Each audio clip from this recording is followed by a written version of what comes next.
The Merchant Prince by Johan Faire. Chapter 1.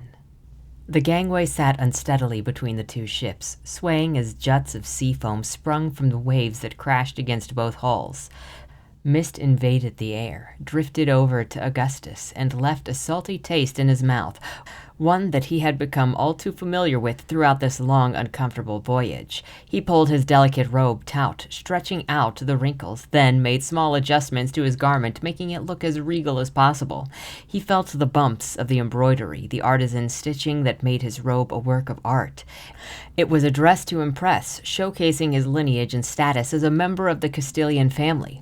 White stitching over finely woven linen dyed deep red and yellows with a pattern that, if you looked closely, told the tale of his family's rise to wealth. It made him a vibrant figure set amongst the dreary colors of the crew of the Scarlet Wind.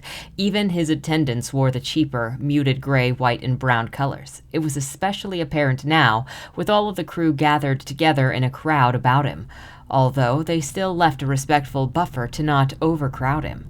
They were all gathered to greet the other crew, the crew of the Killian.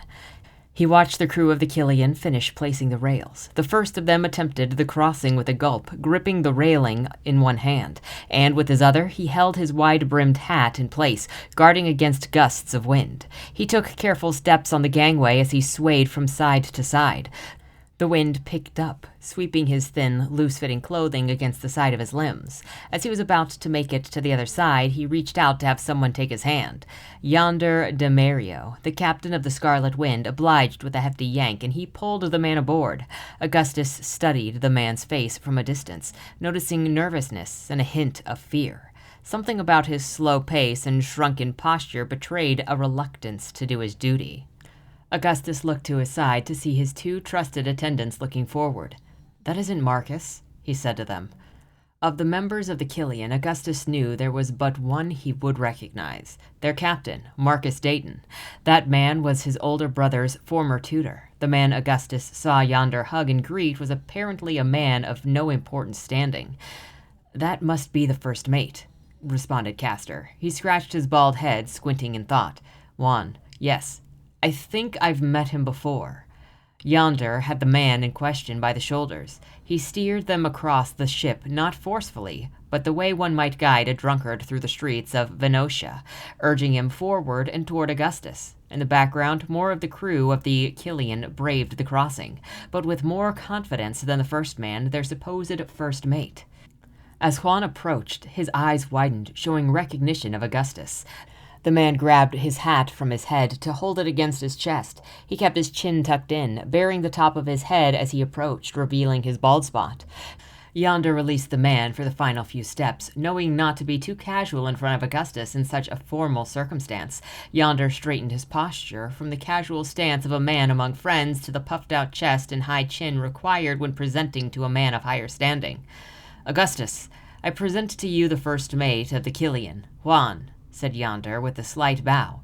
Juan lowered his head in unison, dropping down lower than Yonder. An overly deep and respectful bow. "Juan, I present to you Augustus de Castilian, member of the main branch of the Castilian family and third son of Giovanni de Castilian." It is an honor to meet you," said Juan with a stutter before lifting his head and daring eye contact. "Yes, indeed. Where is Marcus Dayton, your captain?" asked Augustus dryly. He was trying to follow Castor and his father's teachings, to always stay calm, project confidence, and be observant. They had taught him that emotions would cloud your vision of events, that he should always seek more information, and that only once things have been thought through should any action be taken. Juan opened his mouth to speak, but the words got caught along the way. With a shaky hand, he pointed out over the side of the ship at the island. He stays on the island, close to the native village." "Master Augustus, we should all talk in private," said Castor. "We need to be briefed on what's happened the past 2 years." "Yes, I agree. And the sun is starting to burn my neck. Let's find some shade." Augustus rubbed the back of his neck as he gestured over to the aft deck, pointing at the wooden door that led to the captain's quarters, a place Augustus had made himself quite accustomed to during the long voyage. "Please, let's sit down in my quarters," said Yonder. "Come on, Juan. I'll pour you a glass of spirits to calm your nerves." Yonder put his hand on Juan's shoulder again to steer him and push him forward. Augustus led the way, along with two personal attendants. They were Castor, his former tutor and now head attendant, and his bodyguard, Horatio. Both followed closely on either side of him. Horatio, ever cautious, rested his hand on the hilt of his sword as he scanned his surroundings, looking between crew members of the Killian. Despite his suspicious eyes, Horatio smiled with a casual walking gait. Horatio was much taller than him. He had a round face with bushy eyebrows, a prominent jaw, and wild hair, and his skin tanned darker than the Venusian's because he was of Brainish descent. Like Horatio, Augustus tried to study the crew from the Killian as he walked, but could only read joy and relief from their faces. Sensible, as they knew they'd soon be returning home, they entered the spacious naval quarters. A red oak desk and a chair faced the aft windows, where one could watch the ship's wake as it sailed through the water. In the center of the room was a dark-stained table with 4 chairs, where Augustus and his 2 attendants would always eat with the captain. 2 bookcases furnished the walls, along with paintings and a framed map of the known world done in black and white, with diamond-red markings to indicate the locations of the Castilian-owned ports.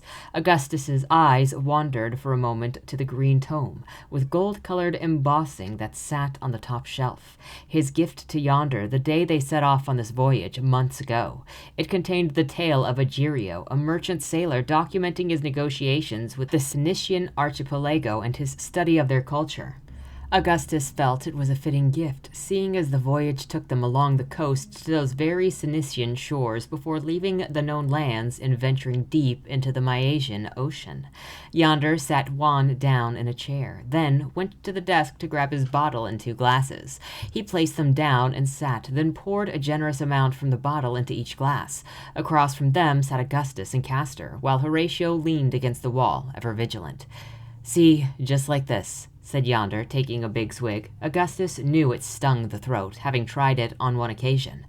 Juan drank from his glass meekly, only a couple of tiny sips.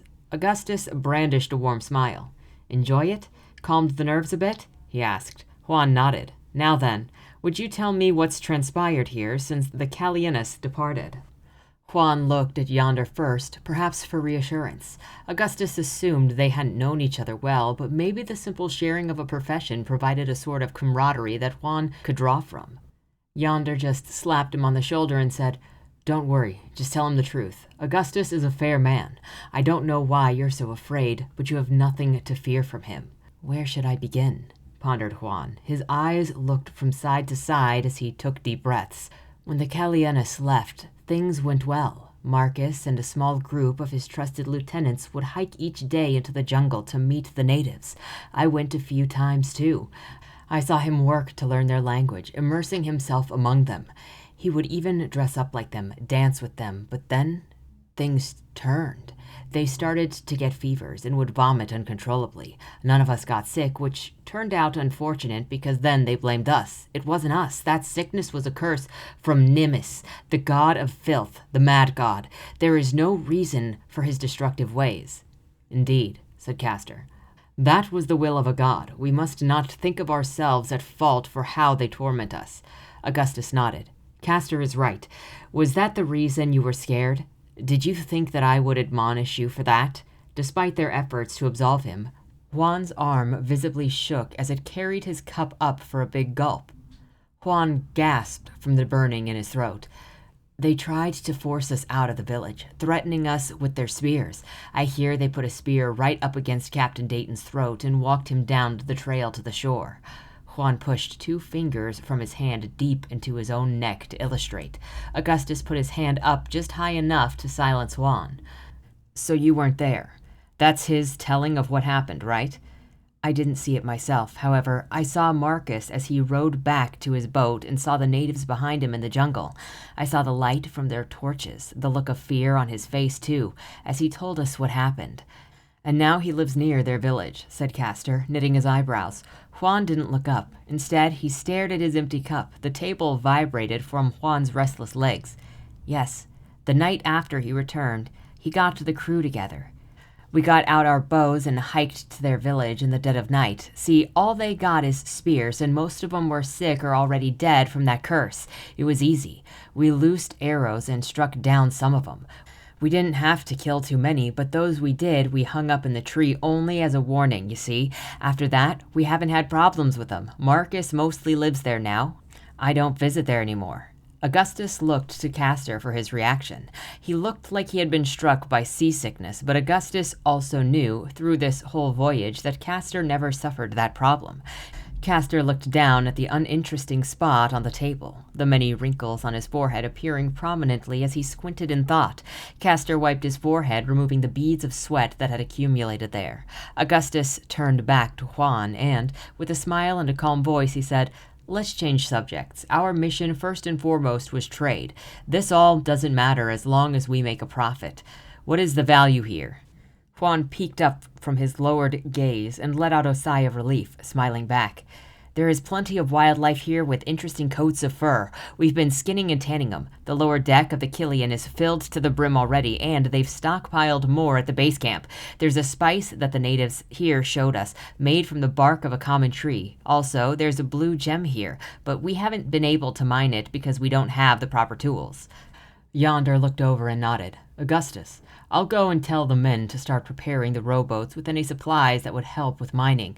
We'll leave for shore as soon as you're ready." Yonder stood and left. Juan stared longingly at the door after it shut. "Juan," said Augustus, and Juan turned in a startle. "We will be heading to visit Marcus. Please choose a few of your crew here to act as our guide. However, you look unwell, so wouldn't it be best for you to stay back here?" Augustus nodded. Sympathetically, Juan did the same. "As you wish." No, it is you who wishes for it, is it not? You are dismissed."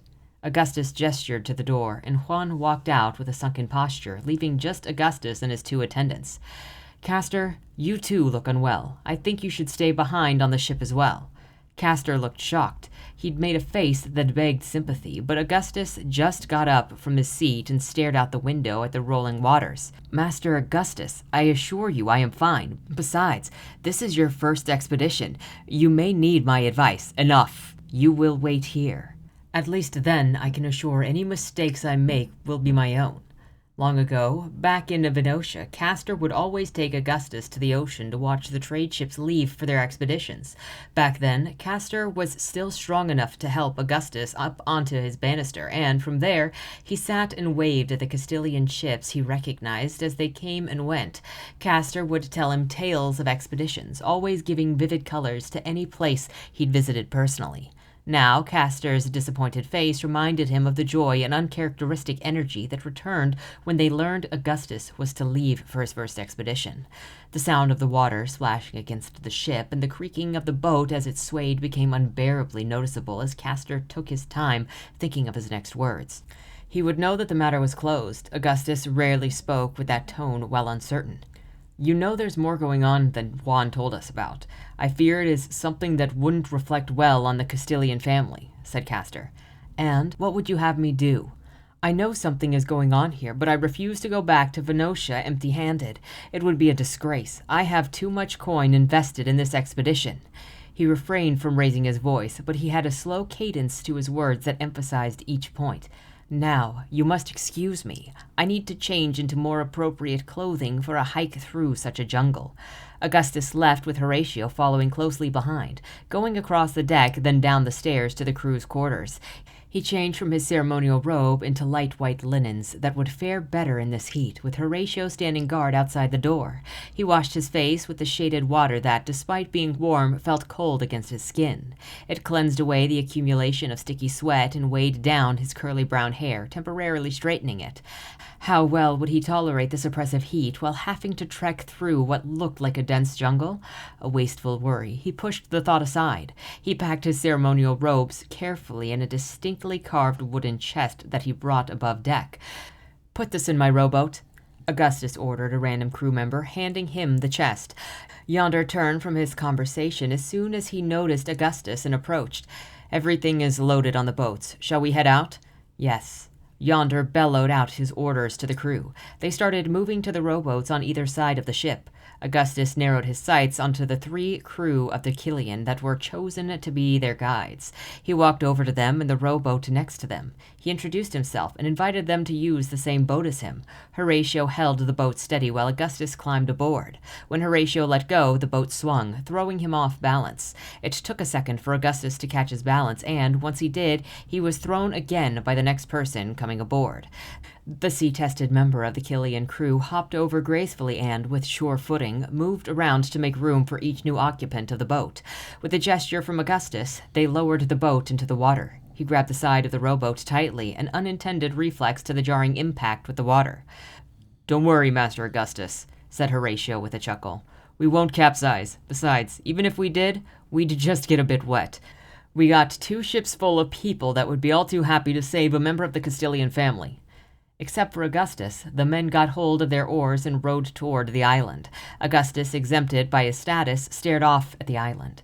These were unknown lands to the population of Venetia. He'd read books telling tales of explorers and always found them exciting. Now, he could hardly believe that his first time leaving the city of Venetia would be, not just as a merchant, but as an explorer too.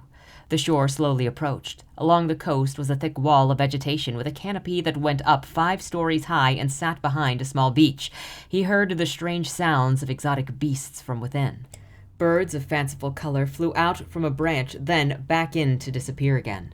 When Augustus looked over to the side of the boat, he saw the water formed ripples next to the hull, but the water remained clear enough to make out the fish swimming beneath the surface. "How has your time been here these past 2 years?" asked Augustus. It has been good, Master, the Castilian, though it'll be better to go home." "Oh, don't be so nervous. I'm Augustus the Castilian. Who are you?" "I'm Gregor, but a simple loyal man in the employ of your great family. I apologize for not knowing who you are. I should have. Your older brother, Genovus, has sailed with us before." "Think nothing of it. It makes sense that you wouldn't recognize me. This is my first expedition, after all. How did you fare with my brother?" "Your brother is a great man, like all of your family," Gregor said, with full confidence. "If I may ask, how old are you?" "This past winter made me 17, replied Augustus. "Time enough for me to start leaving home to earn my keep." He used the time to talk with the others on the boat, doing his best to drop any pretense that could come from his status. He wore a warm smile and spoke with enthusiasm, doing as his father once advised, asking them about their lives. His father said once, "Sailors away from home will talk endlessly about their home, for their talking is a form of remembrance. All you need to do is give them the prompting, and they grab onto it like a buoy to disappear in their memory." Augustus asked them about their families, their hobbies, and their skills. They responded with great enthusiasm, taking far more casually than Augustus' servants back home would. Augustus soaked it up, committing the little details to his memory. After Gregor finished talking about his family back home, Augustus mentioned the letters they'd brought. "I must confess, I forgot about those letters until just now. I will make sure to distribute them to your crew as soon as possible. I haven't read the letters, but they must say how well they are doing since they are collecting a portion of your pay." The words brought a bright smile to Gregor's face. They beached the boat in the shallow water. He made sure to imitate the others when they cast off their shoes and jumped into the water. He splashed into the water, feeling the mud squish between his toes. The others got a rope from the boat that they used to pull into the land. Augustus just watched them work. He had a slender frame and none of the musculature that came from the hard labor that these men often performed. They were all strong and muscular, a stark contrast to Augustus's thin frame. Despite that strength, they still needed to work together with timed heaving to move the boat. Augustus took a step onto dry land, the first he'd taken outside of Venetia his entire life. The ground was a mixture of sand and rocks that felt like hot coal against his bare feet. He hopped from foot to foot briskly, moving forward until he landed on some cooler soil. "Master Augustus, here are your shoes," shouted Horatio, with the finally rowboat dragged up onto land. He threw the shoes with a high-arched toss into the bush nearby. "Let's move the boat a bit further to keep it safe when the tide comes in." Other rowboats landed shortly after. The crew worked like an orchestrated dance, piling up the crates, chests, and bags near the head of the trail, then gathered diligently. They weighed each other down with as much as each could carry, except Augustus, Horatio, and the captain yonder. Yonder got one of the crew of the Killian to lead the way, and, single file, they started along the trail. After they passed the threshold of the outer foliage and bushes, the underbrush surprised Augustus. Rather than a slow trek hacking away at the branches and thrush, the tree trunks were spaced enough to make travel almost leisurely. Augustus felt the cool air, and it came as a great relief. Pillars of light came down from the gaps in the canopy, illuminating the ground with bright spots as if a painter flicked a paintbrush at an empty canvas. "If I may be honest, I didn't expect the Castilian to bother coming out here," said Gregor. "It's a long voyage, and there are always risks on such a long voyage, so far from land, especially considering that it's your first voyage." "This is an important expedition, the first trade mission to a new land. This will be written about. My father felt it fitting for a name from our family to adorn those pages." Augustus grabbed at the root system of a large tree as he scrambled up an incline. He looked back to see Gregor struggle. Although strong, Gregor moved slowly and carefully because of his unusual center of mass. Augustus thought to lend him a hand. No, their differences in status should always remain clear. He knew that. "Have you visited the base camp often? How is it there?" Gregor seemed to sink his head and avert his gaze. It took a moment to respond. He started and stopped a few times without getting a word out. "I've not been there often. I mainly stay at the ship. You'll soon see it for yourself, so I don't want to say something that could be quickly proven false." "Any interesting foods out there?" interjected Horatio. "Yes, there's this spice that the natives showed us. It wasn't to my liking at first, but it's grown on me, I must say. There's also the turtles, such a delicious animal, extremely moist meat when cooked." Horatio smacked his lips together and smiled. "I would very much like to try those turtles." "Yeah, you need to go by ship to a cliff face that can't be accessed by land to get them. They're giant. Their humps are as tall as a full-grown man." "Maybe we can get a few before heading back to Venetia," said Augustus. "I'll ask the captain before we leave." The hike had a gradual incline. Augustus's feet and legs felt sore, but he refused to show weakness in front of the others, especially since their labor looked so much more impressive with all the extra weight. He kept his mind from his exhaustion by marveling at all of the unique floral and fauna. Even the moss that grew on the trunks was different. The bugs were larger, the birds' calls sounded unlike anything he'd ever heard before, and even the seeds that fell from the trees looked strange.